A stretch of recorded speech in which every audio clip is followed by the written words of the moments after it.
हर trader को लगता है कि उसे कैंडलस्टिक पैटर्न समझ में आते हैं, लेकिन क्या आपने कभी सोचा है, जो कैंडल आपको प्रॉफिट का सिग्नल देती है, वही कैंडल कभी कभी आपको ट्रैप में क्यों डाल देती है?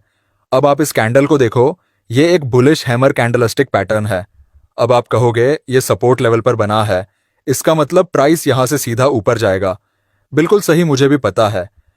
लेकिन आपको क्या लगता है इस जगह स्मार्ट मनी क्या सोचते होंगे?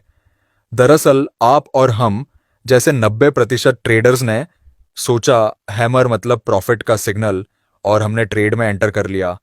अब स्मार्ट मनी प्राइस को रिटेस्ट करके 90% ट्रेडर्स के इस जगह से स्टॉप लॉस हिट करके मार्केट को ऊपर ले जाते हैं, और 90% ट्रेडर्स को लगता है कि ये क्या हुआ, ट्रेड तो सही था लेकिन मार्केट स्टॉप लॉस हिट करके ऊपर क्यों गया?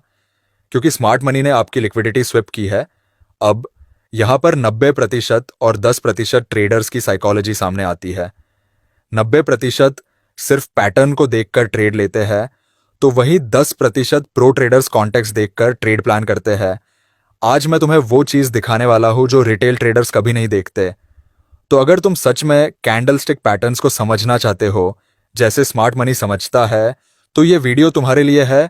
सबसे पहले जानेंगे कि कैंडलस्टिक पैटर्न को किस नजरिए से देखना चाहिए, क्यों कॉन्टेक्स्ट के बिना कैंडलस्टिक पैटर्न काम नहीं करता, वो कौन सी कैंडल्स है जो सिर्फ लिक्विडिटी लेने के लिए रिटेल ट्रेडर्स को फंसाती है, कैंडलस्टिक पैटर्न को ट्रेड करते वक्त कौन से कंफर्मेशन देखने चाहिए, और सबसे इंपॉर्टेंट, कैंडलस्टिक पैटर्न के अंदर की साइकोलॉजी को कैसे पहचानें। सबसे पहले जानना जरूरी है कि किसी भी कैंडलस्टिक पैटर्न को किस नजरिए से देखना होगा। अगर आप इस चार्ट पर ध्यान से देखोगे तो आपको सपोर्ट पर एक बुलिश इंगल्फिंग कैंडलस्टिक पैटर्न देखने को मिलेगा। अगर यहां आप सिर्फ बुलिश कैंडलस्टिक देखकर ट्रेड लेते तो आपको लॉस हो सकता है, क्योंकि सेम पैटर्न देखकर 90% ट्रेडर्स ने भी यहां बाय किया होगा और इस लेवल पर अपने स्टॉप लॉस रखे होंगे। बुलिश एंगूफिंग बनाकर मार्केट सीधा ऊपर क्यों नहीं गया? प्राइस दोबारा इस लेवल को रिटेस्ट करने नीचे क्यों आया? क्योंकि सपोर्ट लेवल पर स्मार्ट मनी घात लगाए बैठे होते हैं। वो रिटेल ट्रेडर्स को ट्रैप करने के लिए सपोर्ट पर बुलिश इंगल्फिंग या कोई भी पैटर्न बना सकते हैं, क्योंकि स्मार्ट मनी अपने करोड़ों रुपए की पोजीशंस मार्केट में डालने के लिए लिक्विडिटी इकट्ठा करते हैं, और ये लिक्विडिटी हम और आप जैसे रिटेल ट्रेडर्स के स्टॉप लॉस से मिलती है। अब इस चार्ट को देखिए, प्राइस सपोर्ट से ऊपर गया और बड़ी बड़ी रैड कैंडल बनाकर तेजी से सपोर्ट पर वापस आया। अब आप ध्यान से देखोगे, सपोर्ट पर एक बुलिश पिन बार कैंडल बनी है। अब जाहिर सी बात है, इसे देखकर रिटेल ट्रेडर्स ने रैंडमली बाय किया होगा। प्राइस को इस सपोर्ट से जाना तो ऊपर ही है, लेकिन इन रिटेल ट्रेडर्स की लिक्विडिटी स्विप करने के बाद यहां रिटेल ट्रेडर्स ने बाय किया और स्टॉप लॉस इस लेवल पर रखे होंगे, जिससे स्मार्ट मनी को अपने ऑर्डर्स प्लेस करने के लिए लिक्विडिटी मिल चुकी है। अब वे प्राइस को सपोर्ट के नीचे ले जाकर रिटेल ट्रेडर्स को ट्रैप करते हैं। अब आप इस जगह देखोगे तो एक बड़ी रैड कैंडल फॉर्म हुई है, जो ये संकेत दे रही है कि इतनी बड़ी कैंडल स्मार्ट मनी के अलावा कोई और नहीं बना सकता। स्मार्ट मनी ने इस रैड कैंडल को बनाकर सेलर्स को इनवाइट किया है, जिससे रिटेल ट्रेडर्स सपोर्ट को ब्रेक होता देख सेल करेंगे और अपने स्टॉप लॉस इस सपोर्ट पर रखेंगे। तो यहां पर स्मार्ट मनी ने बायर्स को पिन बार दिखाकर ट्रैप किया और सेलर्स को बड़ी रेड कैंडल बनाकर सेल करने के लिए इनवाइट किया, जिससे स्मार्ट मनी को अपने ऑर्डर प्लेस करने के लिए भरपूर लिक्विडिटी इकट्ठा हो गई है। और जैसे ही स्मार्ट मनी अपने ऑर्डर्स प्लेस करते हैं, मार्केट बूम। तो आपको वो नहीं करना है जो चार्ट पर दिखाई दे रहा है, क्योंकि असल में वो रियल नहीं, स्मार्ट मनी का छलावा हो सकता है, जिसे रिटेल ट्रेडर्स असली मानकर अपना लॉस करते हैं। अगर आपको कोई पैटर्न दिख रहा है तो खुद से सवाल पूछे कि जब मुझे ये पैटर्न दिख रहा है, इसका मतलब बाकी ट्रेडर्स भी इस पैटर्न को देख रहे होंगे। तो आप इंतजार कीजिए कंफर्मेशन का, लिक्विडिटी स्विप होने का, जिससे आप स्मार्ट मनी के साथ ट्रेड में एंटर हो सकते हैं। अगर आप भी चार्ट पर सिर्फ कैंडलस्टिक पैटर्न देखकर रैंडमली ट्रेड मारोगे तो आप कभी उन 10% ट्रेडर्स में शामिल नहीं हो पाओगे।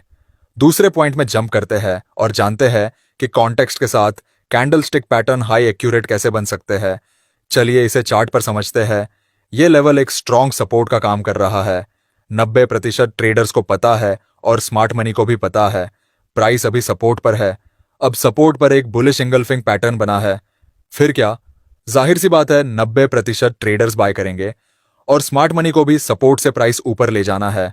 अब स्मार्ट मनी ने प्राइस को रिटेस्ट करके इन सभी जगह बायर्स की लिक्विडिटी स्विप कर दी है, साथ ही सेलर्स को इनवाइट करने के लिए सपोर्ट को ब्रेक करके सेलिंग क्रिएट की है। इस ब्रेकडाउन से बायर्स तो मार्केट से बाहर हो गए हैं। इसका मतलब प्राइस ऊपर ले जाने के लिए स्मार्ट मनी का रास्ता साफ हो चुका है।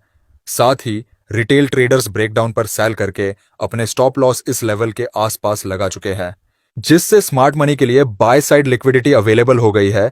देखते ही देखते मार्केट रॉकेट के जैसे ऊपर उठ जाता है।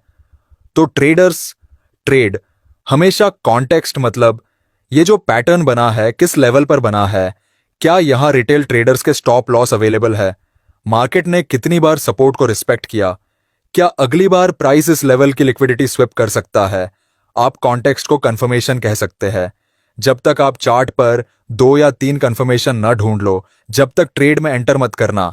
यही प्रैक्टिस आपको 10% ट्रेडर्स में शामिल कर सकती है।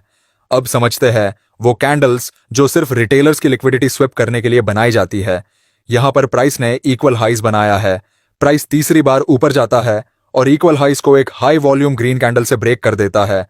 अब इतनी बड़ी कैंडल देखकर 90% इस चलती हुई कैंडल में बाइंग शुरू कर देते हैं और अपने स्टॉप लॉस यहां कहीं कैंडल के नीचे लगाए होंगे। अगर आप पिछले हाई को देखेंगे तो इन इक्वल हाइज पर सेलर्स की लिक्विडिटी अवेलेबल थी, जिसे प्राइस ने इस कैंडल से स्वेप कर दिया है। अब मार्केट में सिर्फ बायर्स के स्टॉप लॉस यहां कहीं रखे हैं, जिसे स्मार्ट मनी ने इतनी बड़ी ग्रीन कैंडल को रिवर्स करके 90% ट्रेडर्स के स्टॉप लॉस स्वेप कर दिए हैं, जिसने भी इस कैंडल के ब्रेक होने पर बाय किया था। फिर क्या स्मार्ट मनी को अपने ऑर्डर्स प्लेस करने के लिए लिक्विडिटी मिली और उसने मार्केट को तेजी से नीचे गिरा दिया। दोस्तों, जब भी किसी लेवल पर रिजेक्शन कैंडल बने तो सावधान हो जाइए, क्योंकि स्मार्ट मनी आपको फेक ब्रेकआउट दिखाकर ऐसी रिजेक्शन कैंडल से आपका स्टॉप लॉस खा सकते हैं। इन्हीं रिजेक्शन कैंडल को हम लिक्विडिटी कैंडल भी कहते हैं। अगले पॉइंट में जंप करते हैं और जानते हैं कंफर्मेशन एंट्री। कई ट्रेडर्स की सबसे बड़ी गलती क्या होती है, वो किसी भी बुलिश एंगल्फिंग या पिन बार को देखते हैं और बिना सोचे समझे एंट्री ले लेते हैं।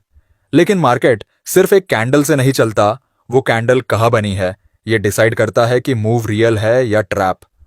सोचो, तुमने एक बुलिश कैंडल देखी और एंट्री ले ली, लेकिन ठीक उसी कैंडल के ऊपर एक बड़ा रेजिस्टेंस था। अब क्या होगा? वही कैंडल जो बुलिश लग रही थी असल में ट्रैप कैंडल बन जाएगी। यहां आता है रिएक्शन जोन का कॉन्सेप्ट। जब भी कोई कैंडल बने उससे पहले और बाद में जोन की रिएक्शन जरूर चेक करो। क्या वहां रिजेक्शन विक बनी है? क्या वॉल्यूम स्पाइक आया है? क्या स्ट्रक्चर में चेंज ऑफ कैरेक्टर हुआ है? अब बात करते हैं कैंडल के अंदर की कहानी की। हर कैंडल 3 स्टेजेस में बनती है: ट्रैप, मैनिपुलेशन, एक्सपेंशन। पहले मार्केट ट्रैप बनाता है, यानी रिटेल ट्रेडर्स को फेक डायरेक्शन दिखाता है।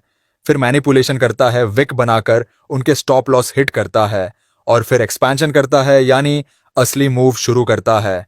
उदाहरण के लिए देखो ये लॉन्ग बुलिश कैंडल, ऊपर से दिखती है स्ट्रॉन्ग, लेकिन ध्यान से देखो ये कैंडल बनी रेजिस्टेंस के ऊपर। मतलब स्मार्ट मनी ने पहले बायर्स को फंसाया, लिक्विडिटी ली और फिर प्राइस नीचे गिरा दी।